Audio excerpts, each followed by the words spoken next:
न आउं 15 वर मुस्लिम लीग जे साथ रहियो आहियां, शाहिद भाई 36 वर मुस्लिम लीग जे साथ रहिया आहिनि। असांजो कोई मुस्लिम लीग से इख़्तिलाफ़ न आहे, कॾहिं अल्लाह जी महिरबानी से असां कोई इन जे बारे में ग़लति ॻाल्हि न करी आहे।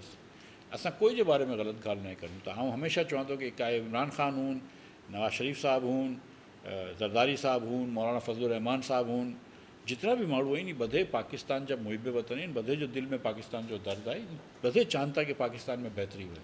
लेकिन मतिलबु बधे जो मक़सदु भले इहो हूंदो कि पाकिस्तान में बहितरी हुए, मंज़िल बधे जी हिकिड़ी जहिड़ी हुई, लेकिन अलॻि अलॻि रस्ता आहिनि। असांजी सोच मुख़्तलिफ़ आहे।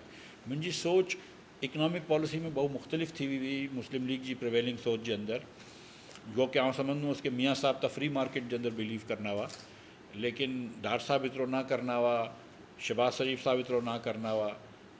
चाहे वो डॉलर जी ॻाल्हि हुए, चाहे वो ओछे टैक्स जी ॻाल्हि हुए, चाहे वो प्राइवेटाइज़ेशन जी ॻाल्हि हुए, चाहे वो टैक्स नेट की फैलाइण जी ॻाल्हि हुए। आउं सम्झां थो कि ही जिन माण्हू ऑलरेडी टैक्स ॾी रहियो आहे, मुंहिंजे मथे और टैक्स न लॻारायो आहे।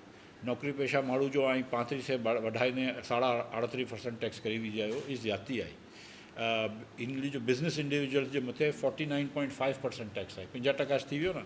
अधु पैसा आहिनि से हुकूमत गिनी वञे, ऐं केतिरो ॾिए थी इन जे बदिले में हुकूमत। त इहे असांजे मुंहिंजे इख़्तिलाफ़ हो। कुझु उनजे बाद शाहिद अब्बासी जी जो सोच हुई वो ये हुई कि मुस्लिम लीग हिकिड़े ज़माने में वोट को इज़्ज़त दो जी सियासत करनी हुई। वोट को इज़्ज़त दो जी सियासत मतलब ये कि जमहूरियत जी सियासत करनी हुई, कि आई मुस्लिम लीग चुनी भी हुई, नहीं सही चुनी हुई कि हम इक़्तिदार की सियासत करते हैं, इक़्तिदार की सियासत नहीं करते। लेकिन अॼु जे ॾींहं में असांखे लॻे थो कि जितनी भी वॾी पार्टियूं आहिनि ख़ाली इक़्तिदार जी सियासत करनि थियूं। त इहो असांजो शौक़ु न आहे। अल्लाह ताला असांखे बहु इज़त ॾिनी आहे मुल्क में, त असां सम्झूं था कि उमिरि जे हिन हिस्से में आहियूं कि अगरि कोई मुल्क लाइ करी वञिजे त बहुत सारी ॻाल्हि आहे, न ई करी सघंदासीं त पर ठीकु आहे। लेकिन असां कोई पोते जो नाम पोते जी सोच आवाम जे सामने रखिया आहियूं। असां जॾहिं आवाम जी मर्ज़ी आहे, उन खे लॻे थो कि असांजी सोच बहितर आहे त असांखे वोट ॾींदा, नहीं हुए त नहीं वोट ॾीन।